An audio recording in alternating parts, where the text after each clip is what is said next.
누가복음 8장 40절에서 56절까지 말씀 교독하겠습니다. 누가복음 8장 40절에서 56절입니다. 오늘은 2월 2일 금요일 아침입니다.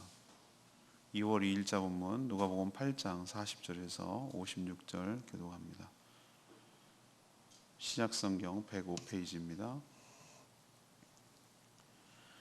예수께서 돌아오심에 무리가 환영하니 이는 다 기다렸음이로라.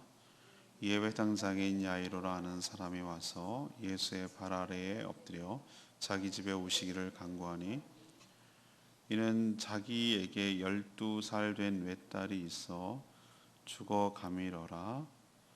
예수께서 가실 때에 무리가 밀려들더라. 이에 12해를 혈루증으로 앓는 중에 아무에게도 고침을 받지 못하던 여자가 예수의 뒤로 와서 그의 옷가에 손을 대니 혈루증이 즉시 그쳤더라. 예수께서 이르시되 내게 손을 댄 자가 누구냐 하시니 다 아니라 할 때에 베드로가 이르되 주여 무리가 밀려들어 미나이다. 예수께서 이르시되 내게 손을 댄 자가 있도다. 이는 내게서 능력이 나간 줄 알미로다 하신대 여자가 스스로 숨기지 못할 줄 알고 떨며 나와 엎드려 그 손 댄 이유와 그 나은 것을 모든 사람 앞에서 말하니 예수께서 이르시되 딸아 내 믿음이 너를 구원하였으니 평안히 가라 하시더라. 아직 말씀하실 때에 회당장의 집에서 사람이 와서 말하되 당신의 딸이 죽었나이다. 선생님이 더 괴롭게 하지 마소서 하거늘 예수께서 들으시고 이르시되 두려워하지 말고 믿기만 하라. 그리하면 딸이 구원을 얻으리라 하시고 그 집에 이르러 베드로와 요한과 야고보와 아이의 부모 외에는 함께 들어가기를 허락하지 아니하시니라. 모든 사람이 아이를 위하여 울며 통곡하매 예수께서 이르시되 울지 말라. 죽은 것이 아니라 잔다 하시니 그들이 그 죽은 것을 아는 거로 비웃더라. 예수께서 아이의 손을 잡고 불러 이르시되 아이야 일어나라 하시니 그 영이 돌아와 아이가 곧 일어나거늘 예수께서 먹을 것을 주라 명하시니 그 부모가 놀라는지라. 예수께서 경고하사 이 일을 아무에게도 말하지 말라 하시니라. 아멘. 오늘의 키워드는 제목은 은총입니다. 오늘 말씀을 요약하면 예수님이 거라사 지방에 갔다가 다시 반대편으로 아마 가버나움이라고 생각이 되는데 돌아오자 무리가 환영하고 기다렸습니다. 회당장 야이로가 엎드려서 자기 집에 오시기를 간구했습니다. 자신의 외동딸이 죽어갔기 때문이죠. 또 그래서 가는 중에 12해 동안 혈루증을 앓는 여인이 예수님 뒤로 와서 그의 옷을 만져서 나았습니다. 예수님은 만진 자를 찾았고 그녀가 숨길 수 없어서 고백하자 그녀에게 구원을 선포하고 평안을 빌며 보냈습니다. 그 사이에 이 회당장 야이로의 딸이 죽었다는 전갈이 왔고 이제 올 필요가 없다는 식으로 얘기를 하자 예수님은 두려워하지 말라고 믿기만 하라고 그럼 구원을 얻을 것이라고 그렇게 말씀하면서 가서 고쳐서 낫게 했다는 얘기, 이런 얘기가 오늘 말씀입니다. 오늘 질문은 이것입니다. 주님의 은총은 어떤 자에게 임합니까? 하나님의 은총은 어떤 자에게 임합니까? 첫 번째로 간절한 마음으로 겸손히 구하는 자에게 임할 줄로 믿습니다. 간절한 마음으로 겸손히 구하는 자에게 임하는 거죠. 예수님이 거라사에서 돌아오자 무리는 기다렸다는 듯이 환영을 했습니다. 거라사 지방에 있는 사람들과 전혀 다르죠. 거라사에 있는 지방 사람들은 돼지가 죽으니까 두려워서 떠나가기를 원했는데 여기는 정말 간절히 원하는 것을 알 수 있어요. 은혜를 이렇게 사모해야 되는 것이죠. 그 중에서도 정말 간절하게 기다리는 사람이 있었죠. 그 사람이 바로 회당장 야이로였습니다. 야이로. 그가 왜 예수님을 이렇게 간절히 기다리는가? 그의 12살 된 외동딸이 죽어가고 있었기 때문에 그렇죠. 야이로는 예수님의 발 아래 엎드렸습니다. 그리고 자신의 집에 오시기를 간구했습니다. 간곡히 간청을 했어요. 여러분 뭐 당연하다고 생각하지만 그 당시 상황으로 돌아가서 여러분 야이로 입장이 되어가지고 이렇게 말하기가, 이렇게 행동하기가 정말 쉬운 행동은 아니에요. 그럼 회당장으로서 나름대로 사회적 지위 그리고 체면이 있었잖아요. 그때 예수님은 젊은, 막 떠오르는 그런 랍비, 선지자 같은 그런 인상을 주고 있었기 때문에 정말 부탁할 필요는 있었죠. 근데 이렇게까지 할 수 있었을까라는 생각이 드는 것이죠. 그렇지만 그가 이렇게 행동한 이유는 절박했기 때문에 그래요. 그리고 간절했기 때문에 그래요. 예수님만이 자신의 외동딸을 살릴 수 있는 유일한 분임을 믿었기 때문에 아마 더한 거라도 하라 그러면 더할 태세였을 거예요. 뭐 가랭이 밑으로 기어가라 그러면 그거라도 할 사람이에요. 딸이 살아야 되는데, 딸이 사는 데 있어서 자기 체면이고 뭐 그게 뭐가 중요하겠어요. 해주면 좋고 안 해줘도 할 수 없고, 이런 식의 태도는 하나님 앞에 은총을 받을 수가 없어요. 예수님 아니면 안 된다는 어떤 절박감 그리고 간절함 같은 것이 우리에게 있어야 되죠. 그러면 절박하고 간절하니까 막 계속 막 떼부리듯이 막 이렇게 해야 됩니까? 아니에요. 무례하면 또 안 돼요. 무례하게 다가서는 것도 아니죠. 자기가 원하는 방식으로 요구하지 않고 겸손히 예수님께 나아가, 주님께 나아가 엎드려서 간구하니까 주님의 은총이 임한 줄로 믿습니다. 오늘 첫 번째로 우리에게 주시는 교훈은 뭐라고요? 어떤 자에게 은총이 임하냐고요? 간절한 마음으로 겸손히 구하는 자에게 임할 줄로 믿습니다. 두 번째, 그럼 어떤 자에게 은총이 임합니까? 믿음으로 용기를 내어 다가서는 자에게 임합니다. 믿음으로 용기를 내어 다가서는 자에게 임한다는 거죠. 야이로의 외동딸이 죽어간다기에 한시가 급하잖아요. 그래서 예수님이 그 야이로의 요청에 응답해서 그의 집으로 가고 있는 길에 사건이 터졌어요. 12년 동안 혈루증이면 여성의 문제죠. 하열이죠. 하열 일종의. 그래서 혈루증으로 앓는 한 여인이 예수님의 뒤로 와서 옷가에 손을 대었습니다. 그러자 그 혈루증이 즉시 그쳤어요. 그러니까 자기가 즉시 그쳤다는 것을 알 정도였으면 얼마나 심각했겠어요. 그 상태가. 뭐 그냥 지나갈 수도 있는 일이잖아요. 한시가 급하기도 하고 죽어간다니. 그런데 예수님은 갑자기 멈춰서서 자신에게 손을 댄 자가 누구인지 물었어요. 지금 빨리 가야 되는 상황입니다. 그런데 예수님이 여기서 지체하고 있는 거예요. 다 아닙니다 이렇게 부인할 때에, 이거는 좀 예수님이 이렇게 물을 때 누가 나를 이렇게 뭐 밀쳤어, 무례하게 했어, 이렇게 묻는 줄 알고 다 아닙니다 그랬겠죠. 근데 베드로가 빨리 가야 되는 상황이고 빨리 이 상황을 정리하고 싶었는지, 주님, 인파가 너무 많아서 이리저리 밀려서 가는 과정에서, 아마 밀치는 과정에서 이게 다한 것 같습니다. 너무 개의치 마시죠 라고 해서 무마하고 빨리 길을 가려고 했던 것이죠. 베드로 다 와요. 하지만 예수님은 그런 반응이 아니었어요. 끝까지 이 문제를 그러니까 짚고 넘어갈 생각인 거예요.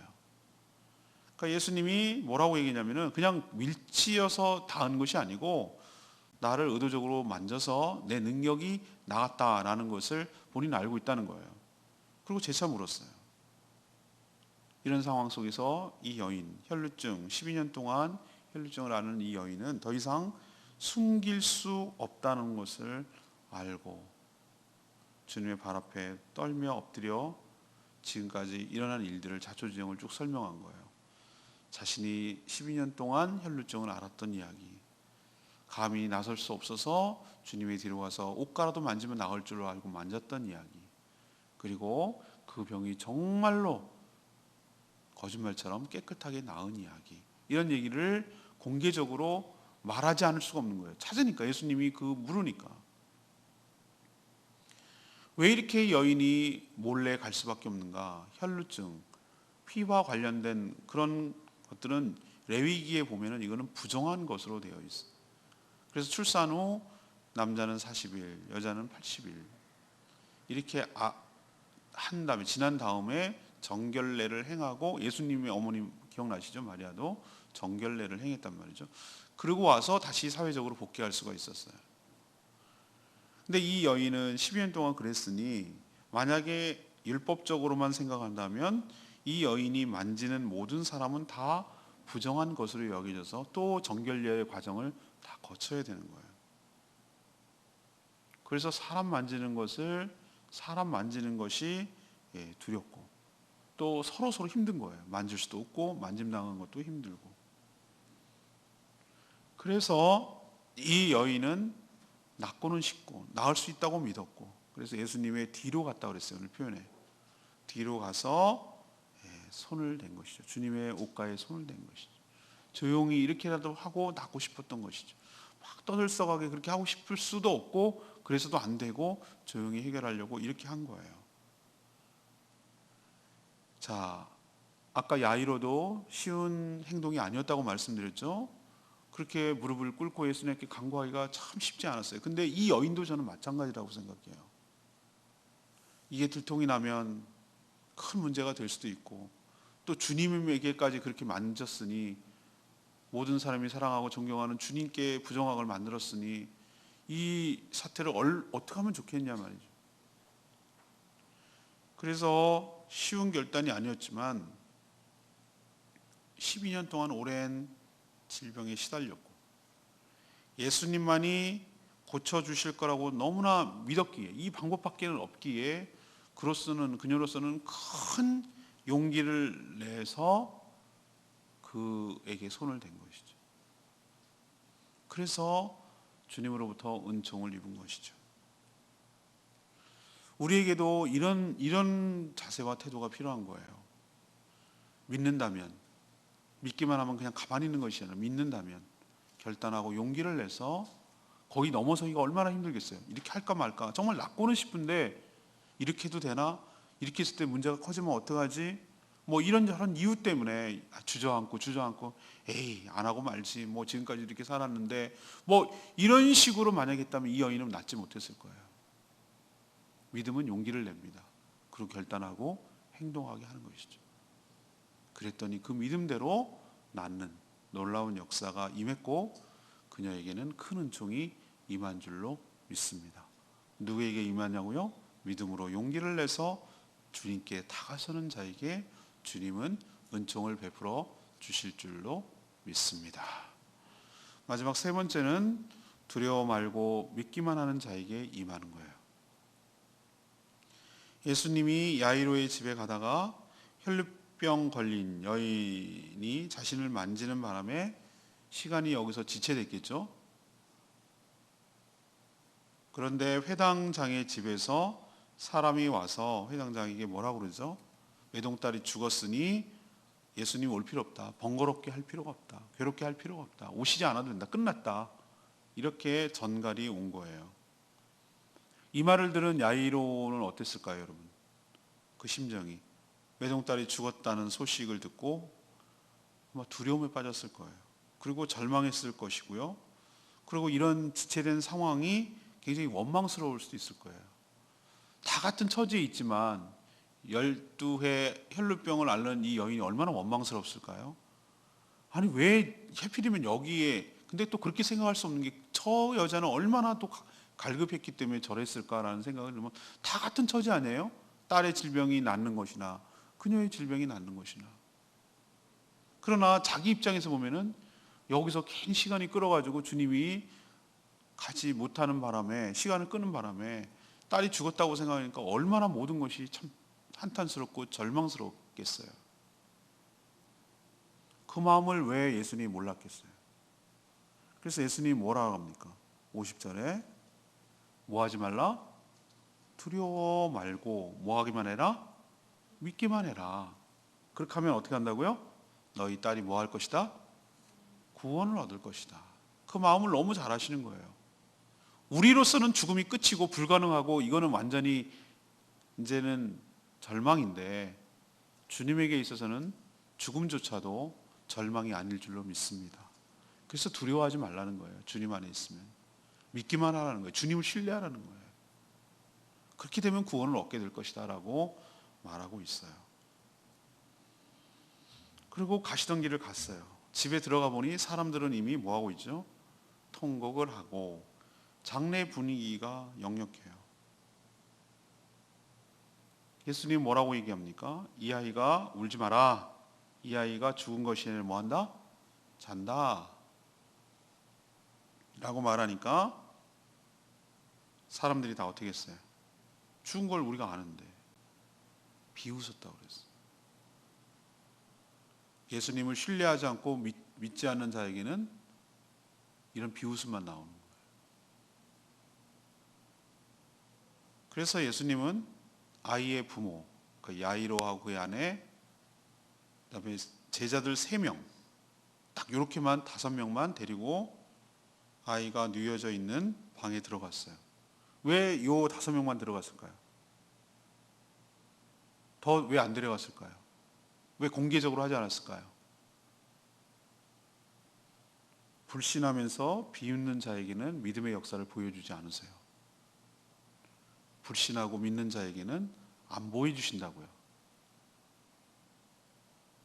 그래서 핵심되는 3명의 제자 그리고 부모만 딱 데려와서 그 현장을 보여주시는 거예요. 그리고 주님의 능력으로 아이의 손을 잡고 일으켜 세웠어요. 일어나라, 아이야 일어나라, 이렇게 명령을 하니까 그 아이가 즉시 살아서 일어났습니다. 그리고 이 아이가 정상임을 보여주기 위해 어떻게 했죠? 먹을 것을 주라고 그랬어요. 얘가 병이 완쾌돼서 정상으로 돌아왔다는 것을 보여주기 위하여 먹을 것을 주어라, 이렇게 말했어요. 이처럼 주님의 은총은 누구에게 임하는가? 불신으로 비웃는 자에게 임하지 않습니다. 그리고 또 하나, 두려운 자에게 임하지 않습니다. 어떤 자에게 임합니까? 믿기만 하고 뭐하는 자? 두려워하지 않고 믿기만 하는 자에게 임하게 될 줄로 믿습니다. 이것이 3번째 은총을 받는 사람의 특징이에요. 오늘 레마의 말씀에서 48절 말씀, 예수께서 이르시되 딸아 내 믿음이 너를 구원하였으니 평안히 가라 하시더라. 여기서 예수님이 왜 자신을 만진 자를 기어코 찾아내시려고 했는지 알 수가 있어요. 이 여인이 몰래 뒤로 와서 질병만 치료하는 것도 대단한 일이죠, 그죠? 근데 주님은 그 질병만 고친 것이 아니고 완전히 나은 것을 자기 입으로 고백하게 하고 공개적으로 확인시켜 줌으로 인해서 그녀가 사회적으로 복귀할 수 있도록 도우려는 의도에서 그렇게 한 깊은 배려인 줄로 믿습니다. 그래야 이 여인이 혈루병에서 완전히 나았다는 것을 알게 돼야 부정한 여인이 되지 않아서 그녀를 피하지도 않고 그녀가 만져도 문제가 없다는 것을 알아야 정상적으로 생활할 수 있잖아요. 그렇죠? 그래서 공개적으로 망신을 주려고 한 것이 아니고 너 왜 나 만졌어? 뭐 이런 식으로 따지려고 그런 것이 아니고 그녀가 온전히 치유되고 회복되기를 바랬기 때문인 줄로 압니다. 더 나아가서 그녀의 믿음을 귀하게 여기시고 질병뿐만이 아니고 그의 영혼을 구원하기 위하여, 구원의 은총을 베풀기 위하여 그 바쁜 시간에 멈춰서서 그녀를 찾았고 그녀에게 질병뿐만 아니라 구원의 은총까지 베풀어 주신 줄로 믿습니다. 그래서 이제는 더 이상 질병 때문에 고통받는 것에서 해방되어서 진정한 안식과 평안을 누리게 하시려고 그녀를 찾아낸 것이죠. 그래서 갈 때 내 믿음이 너를 따라, 내 믿음이 너를 구원하였으니 뭐랬죠? 평안히 가라. 구원의 결과가 무엇입니까? 평안입니다. 질병으로부터, 죄로부터, 모든 악한 것에서 다 해방됨으로 누릴 수 있는 그 마음의 안식, 평안함, 안정감, 이런 것이 평안이죠. 그죠? 우리가 주님께서 우리를 그렇게 하시는 이유는 궁극적으로 이 평안을 누리며 맛보게 하시려고 이렇게 행하시는 깊은 생각과 배려가 있는 분인 줄로 믿습니다. 여러분에게도 주님이 주시는 평안이 있기를 축복합니다. 자, 오늘의 질문으로 다시 돌아갈까요? 오늘 질문이 뭐였습니까? 주님께서는 어떤 자에게 은총을 베푸십니까? 어떤 자에게 주님의 은총이 임합니까? 이것이 오늘의 질문이거든요. 첫 번째로 어떤 자에게 임한다고 그랬습니까? 간절한 마음으로 겸손히 구하는 자에게 임할 줄로 믿습니다. 야의로 생각하십시오. 두 번째, 어떤 자에게 은총이 임합니까? 믿음으로 용기를 내어서 주님께 다가서는 자에게 임합니다. 혈루병 걸린 여인을 생각해 보십시오. 그럼 세 번째, 어떤 자에게 임합니까? 두려워 말고 믿기만 하는, 주님을 믿기만 하는 자에게 임합니다. 야이로의 부모님을 생각해, 야이로의 그 딸의 부모님과 제자들을 생각해 보십시오. 여러분도 이런 태도를 취함으로 인하여 주님의 은총이 여러분 삶 가운데 풍성하게 임하기를 원해서 혈루병 걸린 여인에게 주셨던 말씀 따라 내 믿음이 너를 구원하였으니 평안히 가라. 이 축복이 여러분 삶 가운데도 일어나게 되기를 축원합니다. 아멘. 오늘 말씀 붙들고 기도하기 전에 아까 불렀던 찬양 해봅시다. 299장, 찬양지 299장.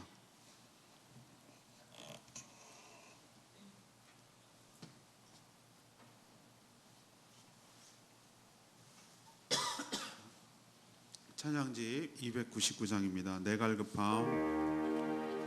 오늘 말씀 생각하면은 내게로 나오라, 내게로 나오라. 다시는 목마름이 없으니 생수의 근원 되시는 주님께 나오라고 오늘 주님께서 말씀하십니다.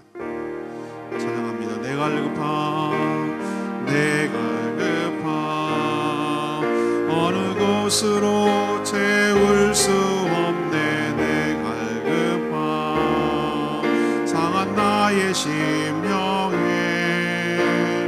내 갈급함 부르짖는 소리 들으소서. 내 갈급함 주의 음성 들리네.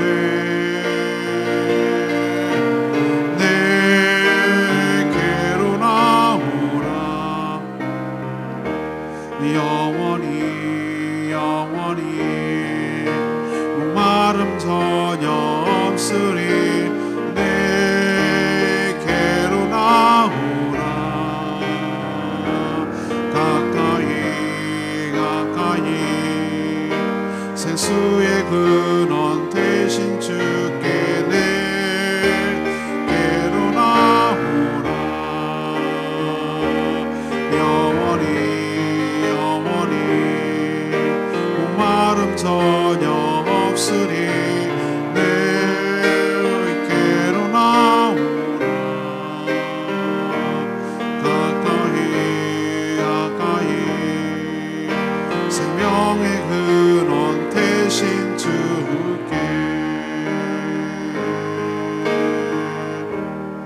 맞습니다. 우리가 어디로 나가야 되겠죠? 주님께로 용기를 내서 믿음을 가지고 나가야 될 줄로 믿습니다. 그렇게 되면은 목마름이 전혀 없게 되며 생수의 근원을 얻게 되어서 우리에게 진정한 평안과 안식을 누리게 될 줄로 믿습니다. 오늘 다 같이 오늘 말씀 생각하면서 나는 야이로의 믿음이 있는가? 12해 동안 혈루병 앓았던 이 여인의 결단과 믿음과 용기가 있는가? 나에게 왜 은총이 없을까? 오늘 말씀을 통해서 다시 한번 결단하고 주님의 은총을 사모하는 마음으로 주님께 나가게 달라고 다 같이 주여 외치며 하나님께 간구하며 나가겠습니다. 주여 아버지, 내 갈급함 어느 곳으로 채울 수 없네. 내 갈급함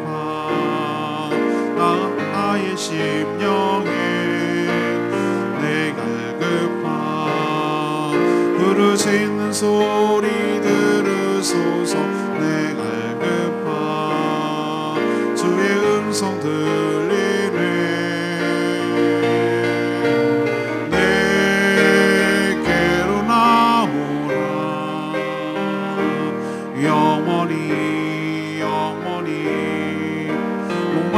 전혀 없으리 내게로 나오라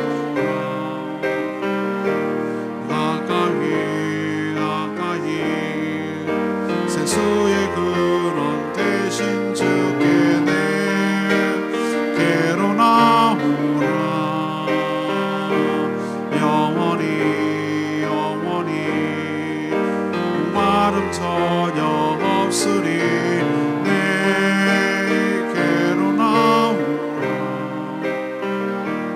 가까이 가까이 생수의 근원 되신 주께